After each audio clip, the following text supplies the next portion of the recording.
Friend Vivaan को phone लगाओ और उससे ब्रेकअप कर लो। हैरानी की बात यह है कि जानवी बिना कुछ कहे ऐसा ही करती है। यह सब देखकर जानवी के पेरेंट्स बेहद घबरा जाते हैं। कबीर तुरंत वनराज को घर से निकलने को कहता है, लेकिन वनराज जाने को तैयार नहीं होता। ऐसे में कबीर उसे पकड़कर घर से बाहर निकालने लगता है, लेकिन अचानक जानवी अपने पिता से ही लड़ने लगती है और कहती है, अंकल कहीं नहीं जाएंगे।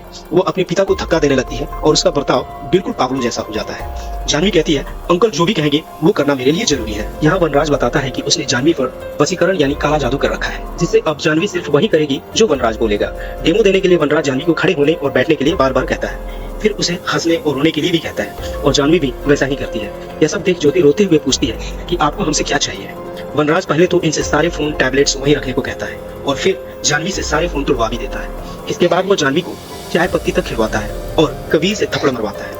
वनराज फिर आराम से पैर दबाते हुए कहता है, मैं जानवी को अपने साथ ले जाना चाहता हूँ। दरअसल वो चाहता था कि जानवी के पेरेंट्स उसका दान कर दे, यानी खुद कहे कि जानवी वनराज के साथ जा सकती है। उसे कैसे भी कबीर और ज्योति से कहलवाना है कि वे अपनी बेटी का हमेशा के लिए दान कर रहे हैं, लेकिन कबीर इसके लिए तैयार नहीं होता। ऐसे में वनराज कहता है कि जब कोई मेरे सामने तड़पता और गिड़गिड़ाता है तो मुझे बहुत अच्छा लगता है। ये कहकर जानवी को 1 लाख मारता है। इस पर कबीर गुस्से में आकर वनराज को पीटने लगता है। तभी वनराज जानवी को कहता है कि ध्रुव का सिर फोड़ दो।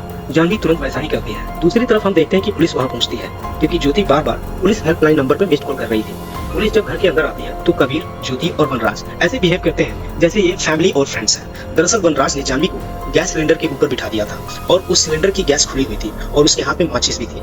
यानी अगर कबीर या ज्योति ने कुछ भी बोला पुलिस के सामने तो जानवी माचिस जलाकर आग लगा देती, जिससे वो खुद तो मरी जाती, साथ में बाकी लोगों को भी नुकसान होता, क्योंकि गैस सिलेंडर ब्लास्ट हो सकती थी। कबीर फिर वनराज को घर और पैसे देने का ऑफर करता है, लेकिन वनराज कबीर के सामने ही सारे पैसे जला देता है, क्योंकि वनराज को सिर्फ जानवी चाहिए थी। वनराज कहता है कि धन, हवस और लालच जैसी चीजें मेरे अंदर नहीं है। वनराज कहता है कि मैं इंसान नहीं बल्कि इंसानों से बहुत आगे बढ़ चुका हूँ। ये उम्रा रात मेरे लिए आई है। वो समझता है कि उम्रा परछाई का वो काला हिस्सा है जहाँ रोशनी की एक किरण नहीं पहुँचती।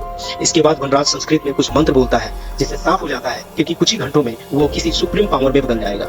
वो अहम ब्रह्मास्मि भी कहता है, जो उसकी अहंकार को दर्शाता है। ये बातें फिल्म में नहीं थी, लेकिन फिर भी कहानी को आगे बढ़ाते हुए वनराज जानवी से कई चीजें करवाता है, जैसे खुद को थप्पड़ मरवाना, बिना रुके नाचना और यहाँ तक कि उसे चाकू लाना और खुद का गार्ड करने को कहता है। एक पॉइंट पे तो जानवी इतनी कंट्रोल में होती है कि पैंट में सुसु कर देती है और ज्योति को उसका पैंट चेंज करना पड़ता है। इस बीच मौका देखकर ज्योति जानवी के हाथ से चाकू छीनकर वनराज पे हमला कर देती है और यहाँ काफी हाथापाई होती है, जहाँ एक तरफ वनराज और जानवी थे और दूसरी तरफ ज्योति और कबीर थे। दरअसल ज्योति और कबीर जानवी को चोट नहीं पहुंचा सकते थे, लेकिन कबीर किसी तरह जानवी को बांध देता है और वनराज को बहुत मारता है और उसका गला दबाकर कहता है कि बोल, तू मेरी बेटी को आजाद करेगा या नहीं। तभी वनराज जोर से जानवी को हंसने के लिए कहता है और जानवी जोर जोर से हंसना शुरू कर देती है। ऐसे में कबीर को मजबूरन वनराज को छोड़ना पड़ता है, क्योंकि उसने वनराज को भले भी मार दिया तो जानवी कभी हंसना नहीं छोड़ेगी और अपनी पूरी जिंदगी हंसती रहेगी। अब वनराज अगले हद पर जाकर जानवी से कहता है